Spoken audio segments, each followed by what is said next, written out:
I don't even know where to begin with this. I got my money stolen like a piggy bank for the past 8 months. I've been lied to. I've been totally scammed. I got burned by this guy. So let's just go ahead and rewind the tape and start from the very beginning. 8 months ago, I was looking to do a project with my Humvee. I even made a video about this, which is absurd. Like the guy in question, his name's Loughead. He's in the video with me, picking up the Humvee, talking about all the grand plans that we've discussed in detail about what he needs to do, which is pretty funny. But anyway, 8 months ago, I was in this Pacific Northwest drifting Facebook group, looking for a fabricator to take on this project. So then this guy, Nick, replies to my post. I kind of look into him, do some research. He looks legit, has some really good reviews. He's done a lot of fabrication work as well, some pictures that show it. So, he seems pretty cool. So I actually, call him, do some more due diligence, talk through the project at length with him before I, sign on with him. And in the end, I decided to go with him because, the price he gave me for the project was pretty decent. I also got some quotes from some other bigger shops that were much more renowned in the area, of course. They're a little bit more expensive, but not by that much. But I want to give this guy a chance because, he was younger, he was an owner proprietor, and I thought, if I can work with a guy directly, I can have some better collaboration. I can get some better feedback and kind of dial in things a little bit better that way with more frequent updates. Because with a bigger shop, obviously, you're probably talking to a bunch of different people. And that ended up not being the case whatsoever. This guy barely sent me any updates. And when he did, it was just like it's like, oh, I did this. It's like I didn't even get a chance to refine things or do any of that type of collaboration that we talked about. But that's not even the point of this. So I agreed to the job. I gave him a $3,300, or what is it? Let me see. It was a $3,332.58 deposit on September 19, almost 8 months ago. But the job itself wasn't anything too crazy. The biggest part was just swapping the manual transmission. I provided him all the parts.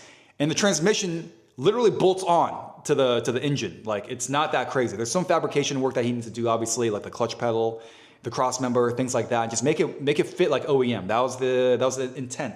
But it's nothing like insane. And then the other big part of it was a big engine service where he had to take out the engine, reseal it, change the studs. This is a key point. We'll get back to this in a second. And then also fabricate an exhaust. So anyway, I was very specific on all the things that he had to do, and we ran through it multiple times.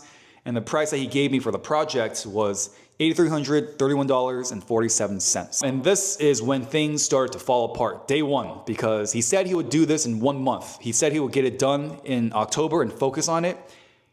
Definitely didn't happen.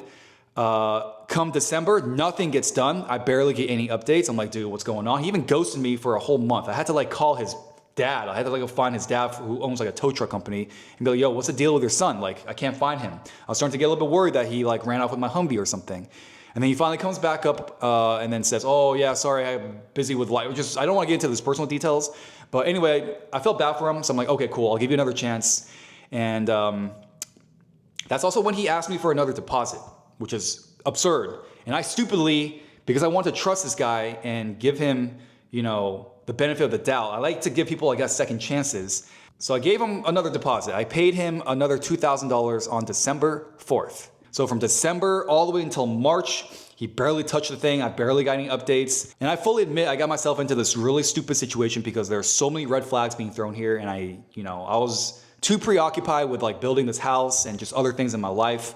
And I also lived 2.5 hours away from Nick. And he also knew that, and he took advantage of this. So I'm over here in the Portland area. He's over down in Eugene. And, I'm just not going to drive out there all the time to check in on it. So anyway, fast forward a little bit. Nothing really happens to the truck until March when he finally starts to do some work on it. And then he's starting to show me some progress updates. I'm like, cool, finally we're getting to the truck. And then he shows me some pictures of the exhaust being fabricated. He said the clutch is the transmission's installed, the clutch is in and working. The engine's starting again, all this stuff. So I'm like, wow, okay, cool. And then he basically tells me the truck is almost done. The only thing that's left to do is the shifter, adjusting the pedals a little bit more, tuning the turbo kit that he installed. And that's pretty much it. It's a done deal at that point. And also finishing the welds on the body holes that I also had him do as part of the project. So obviously I'm still super hesitant to give him any sort of progress payment until the whole thing is done, given the history. But he was very, very adamant and convincing that this thing was, very close to the finish line. If I didn't pay him, then he would have to go focus on other jobs to get money and he would have to delay things. And obviously I just wanted to get it done. So I said, okay, fine. I gave him another $2,500. And this was, I think, back in, end of April. And then he went to Disneyland with his family for a week. He disappeared for a whole week. Came back, he was supposed to get right on the truck and just finish it. 3 weeks go by, doesn't even touch the thing. So at this point, I was so done with it, and I just knew I was so stupid to give him another payment, and I knew that this would happen. As soon as you pay the guy, he just disappears until he needs money again. So before I kind of go into the truck itself and the state that it's actually in, let's go over some of the most recent or latest text exchanges, because this adds a lot of context to things. And I'm pressing him, I'm like, hey, we're this close. I don't get why it's so hard to just finish it so I can pay you the rest of the money and finally have my damn truck back. And then he sends me this. He says, it's not going to be done by Friday. There are two options moving forward. So he's sort of getting a little bit defensive with me here, which is okay, kind of weird. Option one, you let me finish it, blah, blah, blah. And also understand that I have a whole ass family and home I need to provide for, and I need to fit other jobs in and around yours to keep myself afloat. Okay, buddy, let's be honest, that has nothing to do with me. You have a commitment to me as someone who gave you almost $8,000 at this point, and you promised me that you would do this in 1 month. So it's been 8 months, and what does this have to do with me? And then option two, you pay the remainder of your bill of $2,500 and come get it as is. So this was also what is going on? Because I didn't know there's another $2,500 here, but I didn't even want to bring that up at this point. I just wanted him to finish it, so I didn't even make a scene about it. And he says, oh, I understand you're frustrated, but I do not work for you. I'm doing work for you, and those are two very different things. I beg to differ. If I give you $8,000, I think you kind of work for me. So it is what that is. And blah, blah, blah, I'm willing to finish it out. Okay, whatever. So he says here at the very end, I also have to be home by 2:30 to watch my daughter. This guy doesn't even work. He works for a few hours and then just leaves at noon or something, or 2:30 p.m., which is kind of weird. So who would have thought that this would take 8 months? I wonder why. I wonder why this took 8 months to even get to this point. I basically agreed that he's going to go there on Sunday instead and do some stuff, and then he'll give me a progress update and go from there. I'm like, fine. Sounds fair. Let me know. So Sunday rolls around. It's 5:31 p.m. I do not even hear from Nick. So I ask him, any luck today? And he says, it's getting towed tomorrow to the other shop to finish. I got into it with the shop owner this morning about it being here. So quick context. Sometime in January, my truck was in Nick's shop. Then he closed his business down, and then he towed my truck or my Humvee to some random customer's house in another part of Eugene. And this was without my consent. I found out about this afterwards. And then I'm like, dude, where's my Humvee? You gotta give me the address. I need to know where my property is, obviously. So he gave me the address, and then I did some research myself, and I found the owner. His name's, I don't need to mention the name, but I basically found the owner of that property that my Humvee was sitting at, and he was just basically going there and doing work in his front yard. So at this point here, what he's talking about it being towed, that owner of the property is understandably over having some random guy's Humvee sitting in his front yard for 3 months or 4 months. So obviously he wants to get it out of there. So then I say, you know what? I give up. I truly give up at this point. Don't tow it. I don't want it bouncing around to some other random shop again, because I'm honestly kind of afraid that I'm about to lose my property or he's going to do something sketchy. And then this is where he's really bringing up some red flags, because he's saying either I tow it out tomorrow or he will. And first of all, I've been talking to this guy. He's not really that belligerent to me whatsoever. He's actually very reasonable. And then I say, tow it here like I asked before. I just want my Humvee back at this point. And then leave it, or just leave it until I figure out the rest of my my next moves or whatever. And then he's still very defensive about towing it. So he says he can't tow it to me, fine. But he says he still has to take it somewhere so he can secure it. So I'm still telling him to leave it, don't touch my property, but he is oddly doubling down on towing it. He really wants to tow my Humvee somewhere, and that's kind of strange. So I'm just let him tow it. Well, I don't even care if it goes to the tow yard at this point. I'm already talking to the guy. I know he's not going to do that. And then, so the guy's name is Rick. This is where I kind of let him know I've already talked to Rick, by the way. And then, this is where he kind of gaslights me by saying, I'm not refusing to finish anything at all. If you chose to pull it, that is your decision, Eric, not mine. So he's really trying to put everything on me. And then he says, if you want to leave it, I will send you the updated final invoice tonight, and then you can coordinate picking it up. And this is where I'm like, okay, by the way, buddy, what final invoice? You didn't even finish the truck, so why would I pay you for things that's not done? And then this is where he basically says, you have to pay me before I release the truck to you. And then I say, obviously, I hope you're not delusional enough to waste 8 months of my time and still expect me to pay the full invoice amount for incomplete work, plus an additional $2,000 whatever increase that he was trying to tack on at the very last minute. So I'm like, screw all that. So I coordinated with the property owner. I let him know that I'm coming the very next day, and I got my buddy to help me make an emergency tow all the way down to Eugene to go pick it up. Everything was fine with the pickup. We got it. The thing wasn't running, of course. We had to go push it on with a forklift. And all the parts were just scattered everywhere. There's a drive shaft hanging down on the floor. My rear bumper was just like sitting on the floor. And then, of course, when I told the property owner I was coming, he told Nick, and then he was like, okay, I was informed you're picking up the truck today. Sounds good. I will not be there. I wonder why he's not going to be there. The remainder of your parts, blah, blah, blah, will be mailed to your home address. I will provide tracking. So I'm like, hey, if I'm already making this dumb emergency trip, I'm already going to be in the area. Just let me know where you're at. I'll pick it up. No big deal. And he doesn't want to meet me for some reason. And we're going to find out why he doesn't want to meet me, because things are going to unravel here very shortly. And yeah, he's like putting it back on me, saying that my urgency is something that's inconveniencing him. He's not going to accommodate me. I'm like, bro, you inconvenienced me for the last 8 months. How is just picking up my parts and me coming to you an inconvenience? So that is how things came to a head. I was finally thankful to get my Humvee at least back into my possession. When we got back all the way up to Portland, we started to take a look at the situation with the Humvee. And this is when things became crystal clear about how much Nick was lying to me this entire time throughout the whole 8 months, and how he was trying to just, fake progress, manipulate things just so he can use me as a piggy bank and kind of force me to pay these progress payments that I did. Again, I paid him almost $8,000 of the original $8,300 invoice. And check it out, here's the two invoices. The one on the right-hand side is the original one that we signed and agreed on. Nothing really changed with the scope because, of course, he didn't even finish any of this. And then on the left-hand side is the new invoice, or the final invoice that he wanted to spring on me and make me pay the difference, which was $10,418.14. Down there below, you can see all the payment history and progress payments that he scanned out of me. So anyway, we tow it back and I leave it at my buddy's place for now so we can examine things in more detail. He's also a Humvee expert.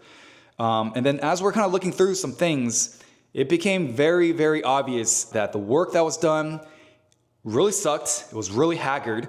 And then there's a lot of things that he said he did to me, straight up told me that he did certain things that he did not do. So of course the thing doesn't even run, not even close. And remember, back during April when he went to Disneyland, he promised me that this thing was almost about to run, super close, just needed a shifter, some clutch pedal stuff, and it was basically there. He was coming at me basically saying, oh, the turbo's leaking, the turbo kit that we installed was leaking.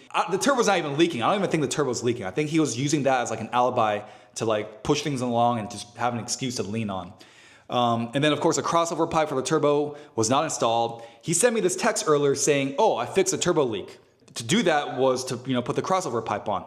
He didn't even touch that. And of course, some other obvious things are the bumper's not installed, the sway bar is like hanging down below the thing for some reason. The door is missing fasteners for some reason. He hung those doors, he was supposed to adjust them. They're not even properly adjusted. They're missing fasteners, the thing doesn't even shut properly. And then when you crawl under the truck to look at the transfer case, it doesn't even clear the crossmember. He was supposed to modify that crossmember to make the front drive shaft fit. It's like going right into the crossmember. So he obviously wasn't going to do that. And then the clutch pedal that he installed is so janky. Like the mount that he made and everything that he did was just not well done whatsoever. It's super wobbly. It wobbles side to side like crazy. And then I gave him a brand new OEM brake pedal to basically cut down into the clutch pedal itself. He just basically took like a cutoff wheel to it and just hacked it off and called it good. And then he was also supposed to weld up some holes around the body of the truck, but he barely even did half of it. And then when you go to the other side of the truck, man, the welds are bad. Like when we talked about doing this, I told him, hey, you need to machine out aluminum plugs, fit it in there so you can just tack it and TIG weld it so you don't need to like build up huge welds and add a bunch of heat and all this stuff. He did not do that. He just boogered the welds like crazy. And then he actually warped a lot of my body panels. Like this panel right here in the front is warped. It's like super wavy now because of this crappy weld job. It's unacceptable. And because he did such a bad job welding these holes, there's no way to actually like make them smooth when you do the paint work. You can't Bondo it because there's not enough room to spread the Bondo or anything like that between the rivets. And it's just hack.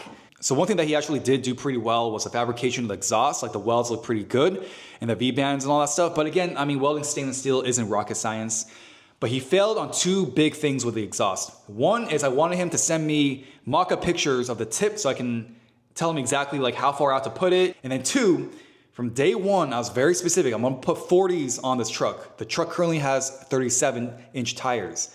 This exhaust barely even clears the 37s. There's no way it will clear 40s. Another thing that he did was, okay, this is the first big lie that I'm really catching him on. I asked him on the phone many months ago, hey, did you finish doing the gear oil fluid changes at least? I gave him like maybe $400 worth of AMSOIL oil. You can see right here when he picked up the truck. And there's a lot of oil to be changed on this truck. And then I said, hey, did you install the billet plate covers for the 4 portal axle hubs? He said, yes, I installed the billet plate covers to me straight up to my face. He said that. So I peek my head underneath the wheels. I take a look at the portal hubs, and what do you know? The stock plates are still on there, dirty and all. He did not even change them. And that means he didn't change the gear oil on probably anything else other than maybe the transmission, which is crazy. And I don't know what he did with my gear oil. Like, again, that's like $400 worth of like gear oil. There's a lot of oil I provided him. And yeah, another thing that Nick hacked up is he bent and crushed all my AC lines. You can see here, they're completely ruined.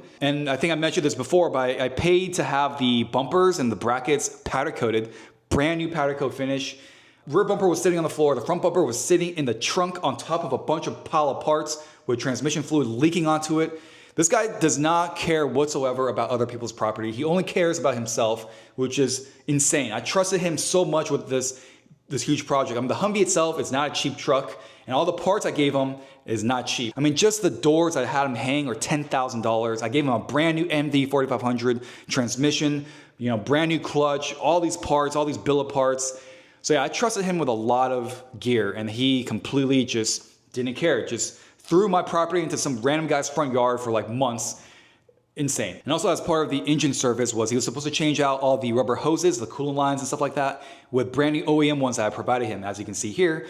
And then when I got the truck back, you take a look at the engine, all the hoses are gone. They're not even connected, and the OEM ones are missing. I don't know what he did with them. Okay, now for the nail in the coffin. This guy, Nick, already lied to me about so many things, but the biggest lie, honestly, that I caught him here is, I asked him many, many months ago, hey, did you change the main and head studs in the engine? Because he said he did that in the very beginning, within the first month. That's the first thing that he did. He changed the studs. I'm like, okay, cool. He never showed me pictures of it, which he should have done. And I clearly remember having a conversation with him one day. I called him. I'm like, hey, I know you changed the studs. Just curious, when you changed the head studs, how clean were the heads on the engine? Because I really was curious. I wanted to know the condition of the engine. And then, straight as can be, as normal as possible, he tells me, yeah, the heads were fine. They're normal. I didn't see anything wrong with them. They look pretty clean. I'm like, okay, cool, awesome. Sounds good. Guess what happened? We take a look. We take a peek under the engine. Oh, bro, this is insane. We take a look at the, yeah, this is, so yeah, we take a peek at the engine. Here's a picture. Red arrow is pointing to a rusty stock head bolt. That is not a stud. The thing next to it is an ejector. That bolt is where the ARP head stud would go. This guy, Nick Loughead, lied about changing my ARP studs. He never did them. He never did the main studs. He never did the head studs. And I don't even know where my ARP studs are. Those are $600 worth of studs. Absolutely insane how much of a lying thief this person is. It's unbelievable. I can't believe it. He sent me back so much. He didn't send me back just $8,000 plus I gave him in the 8 months of time that I lost. I have to go back and redo these things. I have to go buy these parts all over again, which is a nightmare. And then on the topic of things that he did not give back, he still has my shifter. So this is the other stupid thing. I mean, this guy was clearly way in over his head about being able to take on a project like this, and it was beyond his abilities. But instead of telling me honestly, he kept stringing me along, giving me fake progress updates, and then trying to take more money from me. Because one thing he told me to do in the very beginning was like, hey, for the transmission, the manual transmission, the shifter that will work is a Honda shifter. I'm like, okay, cool. How about this one? So I bought this K-tuned billet shifter and the cables. I ran it by him. He's like, yeah, that'll work. $750 for that shifter and the cable setup. Just a month ago in April, he tells me, hey, yeah, that Honda shifter, not gonna work. Not enough leverage in the cables. So I'm just like, man, are you serious? I can't even return this thing? Great, amazing, awesome. So his recommendation next is to buy another shifter, which I did, and then he was gonna weld on a solid linkage to it. So I gave him that shifter as well. And he has not returned my K-tune shifter. He has not returned my second shifter. I don't know where my ARP studs are. I don't know where my OEM rubber hoses are. I want my AMSOIL gear oil back. So yeah, that's like over $1,000. No, that's like way more than $1,000. That's like $1,500+ worth of parts that he still has, and he has not returned to my possession. That emergency 4.5-hour round trip to go repo my Humvee back, that's $1,000 to go tow it back in pieces. So all in all, I'm over $10,000 that I've lost to Nick Loughead. But what really drives home the fact that this guy is a lying scumbag of a thief is how he was trying to strong arm me in the very end, as you saw from the text exchanges, to pay him another $2,500, $2,000 or whatever it was, and pay him the full price before he would allow me to pick up the Humvee. He wanted me to pay him above and beyond the initially quoted project price and pay the full amount for having completed not even 30% of the project itself. I don't even know if I can get any of this money back. Like, the guy shut his shop down. I'm pretty sure he's almost bankrupt. He's probably running up his cars. I don't know what he's doing. I heard rumors that he's trying to jet off to Long Beach to work for some other friend's shop or something down there. It baffles me that someone can do this, rob someone with $10,000+ and just leave, just flee and get away with it and start again. I don't think that's just. That bothers me. If you see this man's face, if you see him working on a car, whether it's in Portland, Eugene, Long Beach, California, wherever this guy goes, do not let him touch your vehicle. I mean, the worst thing that can happen is he does this again to someone else, because he's probably doing this over and over again.